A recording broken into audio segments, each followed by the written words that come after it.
Qué bueno que están aquí temprano, es un reto llegar con estos tráficos, este tráfico, así que les agradezco la oportunidad. Espero que lo pasen bien, esperamos su colaboración, esperamos su participación. Esto es un debate, esto es una colaboración de ideas y las de ustedes nos sirven a nosotros, así que se las voy a pedir. Les recuerdo que tenemos un canal específico para compartir sus ideas a través de Slido, así que si por favor tienen algo que preguntar durante esta sesión, y yo voy a abrir un espacio de unos 10 minutos al final de nuestra conversación con Claudia, les pido por favor que entren a slido.com, descarguen la app que tiene que ver con AW Latam y estamos en este room, en esta habitación, en esta sala que es Colors Room, y con ello ya ustedes pueden hacer esa descarga y nos pueden hacer las preguntas que ustedes consideren pertinentes. Dicho lo cual, yo tengo que presumirte, y tengo que presumirte desde la óptica de todo lo que has podido usar, Claudia, en tu trabajo ahora en esta fundación que es maravillosa, y ya nos contarás por qué el nombre. Preguntarles si ustedes tienen claros cuáles son los 17 objetivos del desarrollo de Naciones Unidas. ¿Alguien que sea honesto y me diga, ¿los conoce todos? ¿Levantan la mano? ¿Quiénes los conocen todos? ¿No? Bueno, empecemos con el número, son 17. Y son 17 maravillosos objetivos que son una oportunidad para las empresas y para los creativos y para quienes están haciendo los mensajes de las marcas y de las compañías. Claudia Romo Edelman es fundadora de esta fundación We Are All Human. También es coanfitriona de un podcast que se llama Global Goals, precisamente CAS, que por cierto ha sido premiado, entiendo yo. Sí, estamos en el número 1 de Apple exactamente. Esta semana, entonces estamos contentos. Felicidades. Sí. Y en un momento en el que los podcasts son la manera de comunicar de manera mucho más íntima con quien nos está escuchando. Es editora general de Thrive Global y por ser editora en jefe también de comunicación y advocacy de las metas de desarrollo sostenible y cambio climático. Claudia también estuvo trabajando en lo que es la promoción y advocacy de UNICEF a nivel global, entre muchos otros, mexicana, suiza, diplomática. Estuviste trabajando en la oficina del Secretariado General de las Naciones Unidas para liderar las comunicaciones para estos objetivos de desarrollo, lo cual es fantástico porque además ahí encontraste mucho tu vocación, sí. Digo yo.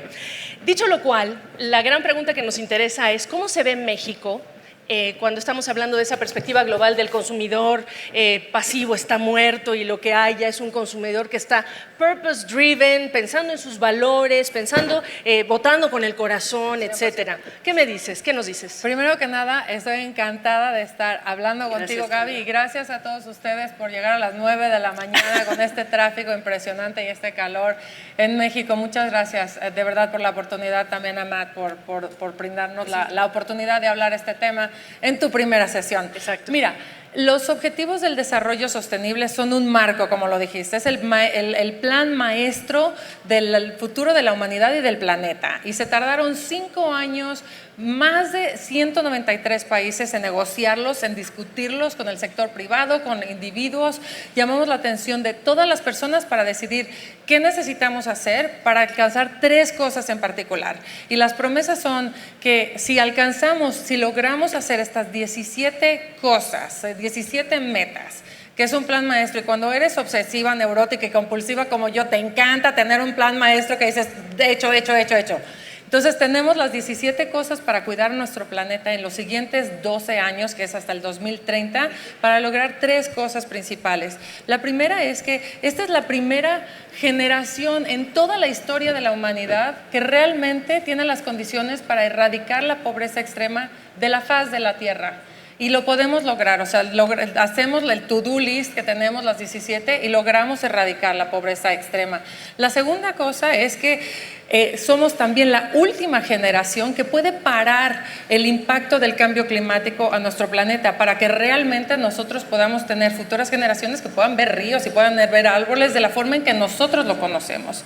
Y la tercera promesa de los objetivos del desarrollo sostenible es que esto es para todos. Es un momento de conversión en el que los de arriba y los de abajo en el 2030 pueden llegar a tener condiciones similares. Y esta es una promesa, una serie de promesas enormes y son fabulosas. Y cuando pienso en México y pienso también en el resto del mundo, estamos atiborrados de cosas negativas y de tweets y de gente que está... Noticias. De noticias. Aquí la periodista No, de lo sabe. noticias que hablan solamente de un bombardeo, de unas olas enormes de negatividad. Pero la historia aquí es que en realidad hay un gran número de esfuerzos y de personas que hacen una diferencia enorme. Sí. A ver, yo quiero hacer 3 preguntas rápidas. ¿Puedo?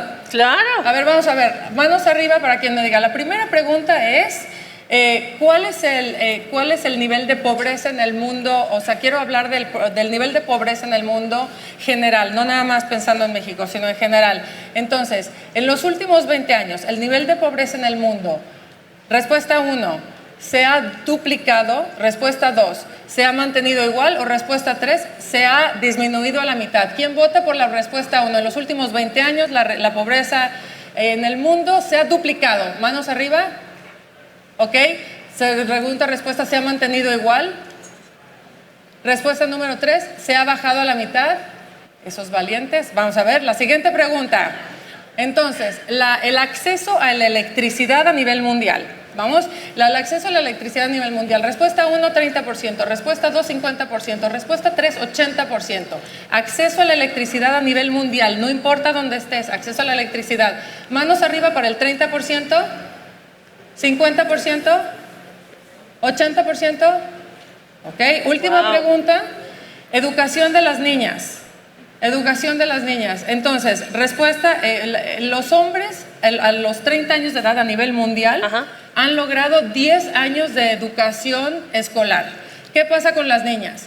Tienen 3 años, 6 años o 9 años de educación. Si los hombres tienen 10, ¿cuántos tienen las niñas? Manos arriba para 3 años. Manos arriba para 6 años. Manos arriba para 9 años. Ok, aquí van las respuestas. La pobreza en el mundo se ha disminuido a la mitad. La electricidad, el acceso a la electricidad en el mundo es de 80%. Y la educación de las niñas es de 9 años, porque sí, el mundo está haciendo progreso, estamos avanzando por donde la veas. Por más que piensas que las noticias te bombardean y pensamos que el futuro nuestro es menos probable, no hay mejor oportunidad para ser niña que hoy. Si tú pudieras ser una bebé esperando nacer en el espacio y pensaras, me voy a las cavernas, me voy a la Edad Media, me voy hace 10 años, me voy hoy, no hay mejor momento que nacer que hoy. Una niña nunca tuvo tantas oportunidades para sobrevivir, para votar, para tener acceso a la electricidad, a la salud en el mundo, etc. México, como todos los demás, tiene que volverse más optimista, mucho más posibilista. Porque el problema de la confianza en las instituciones es que no sabemos que estamos haciendo progreso, no sabemos en quién confiar y no sabemos en dónde poner las necesidades que tenemos para seguir conectándonos con otros posibilistas. Yo prometo no darle los 17 objetivos, pero para que tengan una idea de esos 17 que los pueden consultar en internet, están en Naciones Unidas, en inglés, en español, en todos los idiomas. Paridad de género, agua limpia y digamos agua limpia y potable, energías limpias, trabajo decente, que es uno de los grandes temas de América Latina y por supuesto de México, reducir la desigualdad, ciudades sostenibles y comunidades sostenibles, son algunos de ellos. ¿Por qué es importante hablar de eso en un evento como este? Porque como nunca, la persona que los puede promover son jóvenes, tienen el poder de compra, están incluso en las empresas que están manejando estas compañías que compran, que tienen proveedores, y son los millennials y los milénicos los protagonistas en esta que es una enorme ventana de oportunidad para contar estas historias. Y porque es buen negocio. ¡Claro! Porque ahí está el consumidor. ¡Exacto! Del futuro y el joven del futuro. A ver, vamos a hablar de datos.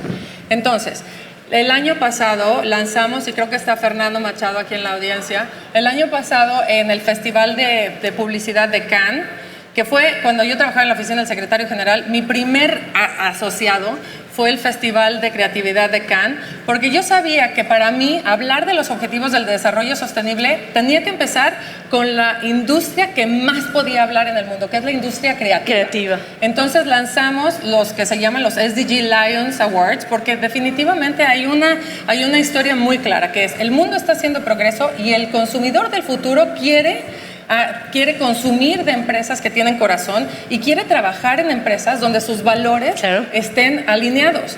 El 66% de los millennials en Estados Unidos compran con lo que creen. O sea, no compran por los atributos de un producto, sino compran porque creen en los valores de esa compañía.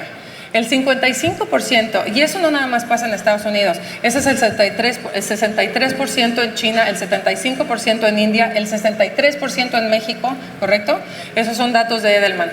Pero también la valoración de las empresas que tienen, como estaba diciendo Matt ahora, sustainability is profitable. Claro. Entonces, al final, la valoración de las empresas que tiene un propósito fijo y tener los objetivos de desarrollo sostenible como marco es la mejor opción que tienes porque ya está todo arreglado. Exactamente. Y tienen colorcitos y está todo hecho perfectamente para saber que todo lo que hace una empresa en México, cualquier cuestión social tiene un espacio dentro de los objetivos de desarrollo sostenible. Y los números son claros tanto para los consumidores del futuro como para los empleados del futuro. Unilever es la empresa más deseada para trabajar, la número 3, porque exactamente hace 10 años decidieron que todas las marcas que tienen y toda su comunicación corporativa siempre iba a tener una misión y siempre iba a tener un propósito. El 67% de todos los millennials en Estados Unidos han dicho que no van a trabajar para una empresa que tiene unos valores diferentes a los suyos. O sea, no quiero trabajar en una empresa donde tratan mal a las mujeres. Si soy mujer, no voy a ir a trabajar allá. Claro. Pero también han dicho que el silencio ya no es una opción. Entonces, empresas que se quedan calladitas, esas épocas de no news is good news, y bueno, si hay por ahí un escándalo de racismo y en los Óscares ahora yo mejor no me meto. No, eso ya no es posible en la visión del futuro que tenemos. Y ahí yo creo que sí, México tiene mucho que hacer. Cuéntame, eso es lo que te iba a decir. Esta es una oportunidad maravillosa para decir, no solo es rentable, en este momento es casi que barato hacer este tipo de ejercicio cuando ya reconoces que el consumidor y el ciudadano son la misma persona y hasta el empleado, y entonces estamos en una época de oportunidad. ¿Cuál es el mensaje que quieres dejar aquí? Bueno, a toda la gente que está aquí, una de las grandes razones por la que yo al menos vine por menos de 30 horas a México para decir alguna cosa. En realidad el mundo sí está haciendo progreso y hay que ser optimistas y hay que ser posibilistas porque el cambio es posible. Lo veo en nuestros alcances y lo vamos a tener en el 2030 si seguimos poniendo presión como consumidores y como ciudadanos para que los gobiernos y toda la gente en general pueda llegar a los objetivos de desarrollo sostenible. Pero ustedes tienen que tener el corazón donde está su brief creativo. No sé cómo se dice en español, pero el brief creativo es, si yo tengo mi marca que me está diciendo, hazme mi brief acerca de cómo vender la pasta de dientes, bueno, ponle el sello de los objetivos de desarrollo sostenibles. Ponle algo de purpose, ponle algo de misión. Vamos a hablar cómo se puede incluir el tema de las misiones dentro de todos los procesos que ustedes están llevando, tanto en las notas de comunicación, en los medios, o sea, hay que tratar de poner un poco más de corazón en todas las creative briefs que están haciendo. Sí. O sea, los creativos tienen mucho más poder de lo que se imaginan. Usar un marco como los objetivos de desarrollo sostenible es muy útil. Entonces hay que tratar de llevar también a las marcas a dónde puede ser el futuro. El consumidor actual en México está tarde. Todavía no se da cuenta que comprar cosas orgánicas o que comprar cosas con corazón tienen un valor agregado, y a lo mejor los productos todavía son más caros y hay una diferencia. En Estados Unidos y en otros lugares del mundo ya es mucho más parecido encontrar productos que tienen exactamente el mismo precio, pero México tiene que empezar, y yo creo que una gran industria que puede llevar a proponer el cambio más rápido es esta. Acelerar el cambio. Por eso yo decía que es una oportunidad inmensa, porque además pensando en los podcasts que tú haces en relación con esas historias positivas, hay cualquier cantidad de historias positivas que le pueden servir. Cuéntanos un ejemplo que le puede servir a una marca, y reconociendo que claro, las marcas globales tienen esta inercia de este cambio que está ocurriendo en el mundo, y que quizá hay empresas mexicanas que no están todavía tan abiertas al mundo, que necesitan que se les proponga esto como una propuesta de valor, de cambio, de rentabilidad, de ganancia a futuro.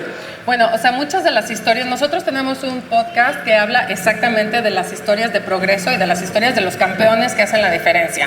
Y bueno, yo tengo trabajando 25 años en esto, entonces tengo la credibilidad para decir, a ver, esta empresa lo está haciendo bien, esta empresa tiene que echarle un poco más de ganas aquí. Y en realidad es que eso le da mucha oportunidad a los consumidores de tener como el brand democracy. O sea, voy a comprar donde haya más oportunidad. O sea, si este producto y este producto más o menos son lo mismo, me escojo a él. Entonces, nosotros tuvimos una de las historias que más me gusta, es por ejemplo el tema de Brenda. Brenda es una chica mexicana que cruzó el Río Grande y se fue escondida en la parte de atrás de la pick-up de sus papás durante semanas y semanas, hace años en Estados Unidos, y no tenía educación, no hablaba inglés, y le dieron una oportunidad en una empresa de tecnología en San Francisco, donde ahora es una ingeniera, un software engineer en Google. Que es maravillosa, pero además, o sea, Google tomó la historia de Brenda para decir, ok, esta chica no tiene papeles, pero tiene toda la educación posible. Vamos a hablar a través de Brenda de los beneficios de la migración. Entonces se metieron como empresa a defender a DACA, a defender a los Dreamers y a defender muchísimas cosas, a tomar un stand, o sea, a tomar una posición.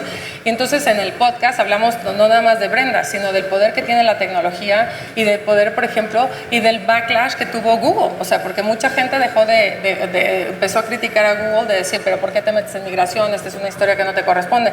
Porque las marcas tienen que estar muy conscientes que hay que ponerse en propósito, hay que ser como mission driven, pero que tienen que tener muy claro que hay consecuencias. Siempre hay alguien que no le va a parecer una instancia mientras sea política, hay otras que no, pero hay ciertas instancias en las que hay que tener muy claro que hay un backlash inicial, pero que siempre se recupera. Qué bueno que lo dices, porque además estamos tan polarizados, el mundo está tan polarizado, y en Estados Unidos lo que acabas de decir es el perfecto segue para pasar a ese mercado tan particular que es el estadounidense, en el momento en el que lo estamos viendo, cuando hay cualquier cantidad de incidentes racistas, raciales, etcétera, cuando eso se ha vuelto uno de los temas más importantes. Que me platiques el esfuerzo que tú estás haciendo. Claudia, en su esfuerzo, peina así el territorio estadounidense, y has hecho un tremendo esfuerzo incluso para llevar el tema de los hispanos, una categoría que a mí en lo personal no me gusta. Yo tengo 18 años viviendo en Estados Unidos y me dicen, ¿tú eres hispana? No, yo soy mexicana. Hispana es el label que nos han creado, como en la oficina del censo te crean hispana para identificarte. Yo me siento mexicana y me siento latinoamericana. Háblame tú de ese esfuerzo que estás emprendiendo y lo que te estás encontrando en Estados Unidos. Bueno, la primera es nada más, entre mexicanos nos tenemos que apoyar, y yo quiero que todos le echen un ojo al podcast, que ayer empezó a ser el número 1 en Apple de nuestra categoría, se llama Global Goalscast. Y si no les gustan los podcasts, denle una probadita, que es una parte del futuro que está creciendo muchísimo. Y es un tremendo ejemplo para personalizar las historias. Pero bueno, a ver, vamos a ver. Yo llevo 25 años fuera de México. Hace 4 años me mudé a Estados Unidos, en parte por trabajo, para irme a trabajar a UNICEF y a las Naciones Unidas, y en parte por el amor. Pero bueno, por el amor.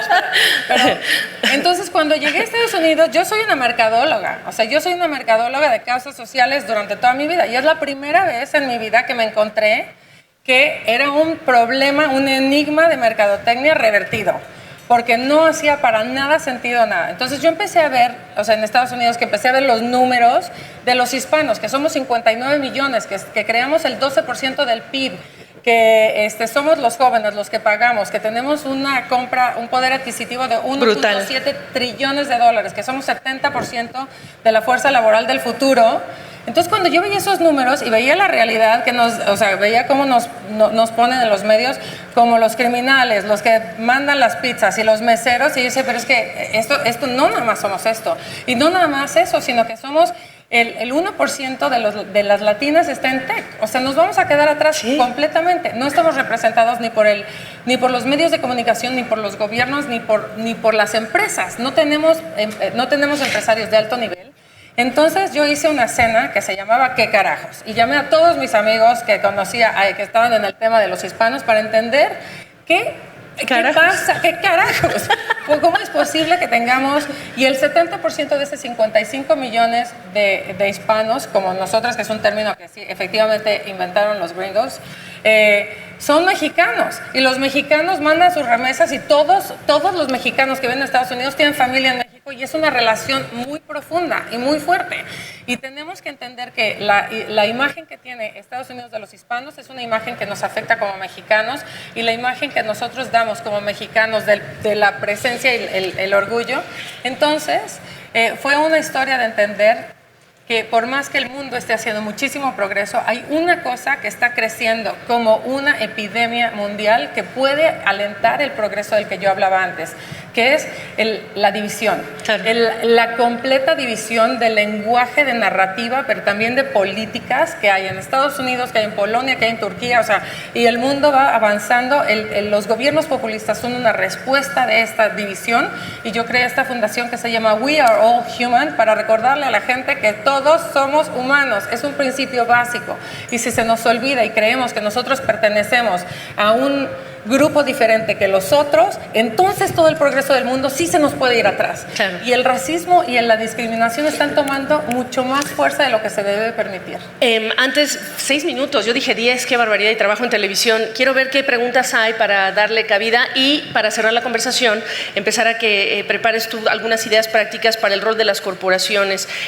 Yo hablaba con Claudia, que en algún momento entrevistando a ex embajadores de México en Estados Unidos, les preguntaba missed opportunity, la oportunidad perdida de una narrativa que hable de una población mexicana que es más allá del estereotipo que se maneja y que pesa en los medios. Y como periodista uno también tiene la obligación de romper esos estereotipos, pero uno está solo. Uno necesita a las corporaciones que ayuden a mandar ese mensaje, hablando de stakeholders. Preguntas en Slido que hayan mandado, ¿por dónde las vemos? ¿Alguien me ayuda? Acá en pantalla, yo no veo nada. Bueno, pero en el Inter, mientras vienen las preguntas, Okay. el mensaje, 6 minutos. El mensaje claro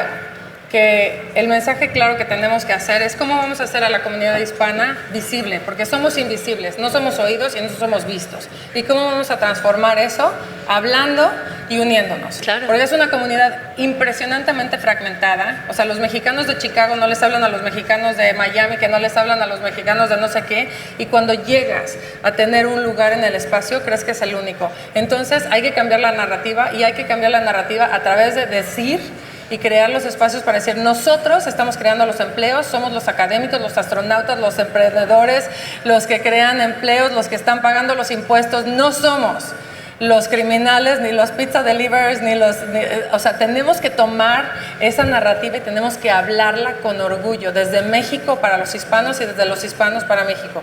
Y tenemos que hacerlo pronto porque hay elecciones en el 2020, y la gente hispana es la que menos gana, la que menos vota y la que menos se ve.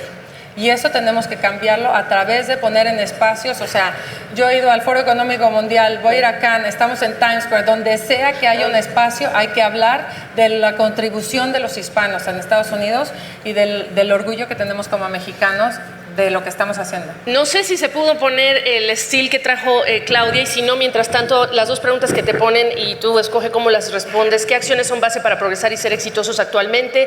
¿Qué tanta oportunidad tiene un joven para crecer en el mercado global siendo recién egresado? ¿Pudieron poner el estilo, no? El video, ok, bueno, pero en Times Square está las fotos, la imagen, este estilo que ustedes crearon para hablar de tu fundación. Se llama We're All Human, y en realidad entre más ruido se haga, o sea, esta es una historia de volumen. Esta es una historia de tratar de llegar a cambiar una narrativa para tratar de educar a los otros tanto como se pueda. Porque el futuro de mi comunidad, tanto en México como en Estados Unidos como hispana, no se las vamos a dejar a los gobiernos, porque no están habilitados cualquiera que sea. Tenemos que hacerlo nosotros, tenemos que hacerlo la industria creativa, lo tiene que hacer la industria corporativa, para darles más oportunidades a los mexicanos, para educarlos, para permitirles tener empleos. A ver, de estas preguntas nada más, me encanta la pregunta del LGBT, ¿le puedo decir? Exacto. Y ¿sabes qué? Hay una que a mí me encanta. Las compañías en México, sobre todo mexicanas, aún tienen miedo a pronunciarse sobre temas LGBTQ. ¿Qué les dirías? Eso de atreverse es fantástico, pero como dices, lleva su cola de consecuencias. A ver, entonces, les voy a dar un ejemplo a quien haya preguntado eso, el ejemplo, y es exactamente el ejemplo que quiero ver de los hispanos, la transformación. O sea, la comunidad del LGBTQ hace 6 años hicieron una encuesta, y la comunidad en Estados Unidos dijo: yo no quiero abrirme como LGBTQ porque tengo miedo que me afecte mi trabajo. 6 años después, toda la gente que se pronuncia como LGBTQ lo quiere hacer tan abierto como se puede porque le va a dar una promoción en su trabajo. Y un Tim Cook después, un Tim Cook de Apple después, ¿no? Exactamente. Y es porque la gente se ha abierto, ha salido, ¿sí? ha tomado orgullo en ser parte de una comunidad que antes no era comunidad y ahora lo es. Esa transformación de ser invisible, tener miedo y no ser abierto, pero ahora, 5 años después, a través de encontrar una cosa común como el matrimonio o como Pride, ¿no? Que eso es lo que yo quiero que ustedes creen. ¿Qué es el Pride de los hispanos? ¿Cuál es la cosa de orgullo de los hispanos como si fuera el LGBTQ? Es una comunidad que es visible, que es aceptada y que seguramente hablar de ello te puede llevar a cosas muy buenas. El ejemplo de Target en Estados Unidos hace 3 años es que ellos pusieron baños que eran gender neutral, no sé cómo se llama, neutrales, que no son ni para mujeres ni para hombres. Y tuvieron en muchos estados en Estados Unidos un descenso de las personas que fueron, que iban a comprar. Las viejitas de Alabama ya no querían ir porque les parecía una grosería que hubiera baños que no eran ni de mujeres ni de hombres. Y perdieron, o sea, hay un riesgo. O sea, ellos perdieron a las viejitas conservadoras que ya no querían ir a comprar a Target. La recuperaron 6 meses después porque era lo más conveniente para ellas de cualquier manera. O sea, pero hay que saber que tiene consecuencias. Yo no creo que si esa pregunta en México todavía es una pregunta, es que de verdad tenemos que ponernos las pilas. El LGBTQ y el tema de mujeres son los que van en la punta pionera y que no hay tanto tema político. Yo trabajo en televisión, tienes un minuto para responder y si no, acercarte con las personas que han preguntado esto. ¿Has encontrado dificultades a la hora de hacer una propuesta social si una marca aún no tiene desarrollado un programa interno de responsabilidad social? Un minuto. He encontrado dificultades 100%, pero es una cuestión nada más de enseñarle los números. O sea, el consumidor del futuro, esto es lo que te va a dar. O sea, todas las cosas que hemos visto de Gillette y de Nike, o sea, no son cosas sociales nada más, es una historia de estudio de mercadotecnia, de ver los datos. Entonces, claro que tengo dificultades, pero cuando enseño los números se quitan las dificultades. Bueno, 40 segundos para decirles gracias por la oportunidad, gracias a ti por todas estas ideas, ya sé que fue así, pero mejor que sea así, ¿no? Para empezar el día, desearles a ustedes éxito en esta conferencia y que sea la primera de muchas conversaciones que tengamos en esta evolución de lo que haces allá en Estados Unidos, que es tan importante. Gracias, Claudia. Y un mensaje nada más a la comunidad creativa en México.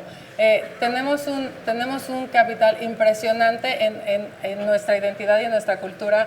Hay que de verdad combatir el racismo y la discriminación de cara a frente, y una forma de hacerlo es empezar a romper sus propias burbujas. Dentro de la burbuja tú sientes que el aire es limitado y entonces no quieres que nadie más respire porque te quita el oxígeno o la oportunidad. Cuando sales de la burbuja te das cuenta que el aire es ilimitado y que si tú respiras y yo respiro, no pasa nada, y que no hay un asiento en la mesa porque ni siquiera hay mesa. O sea que este México es para todos y hay que ser unidos uno con uno porque todos somos humanos. Gracias, Claudia, y gracias a ustedes. Buen día. Gracias a ti, Claudia.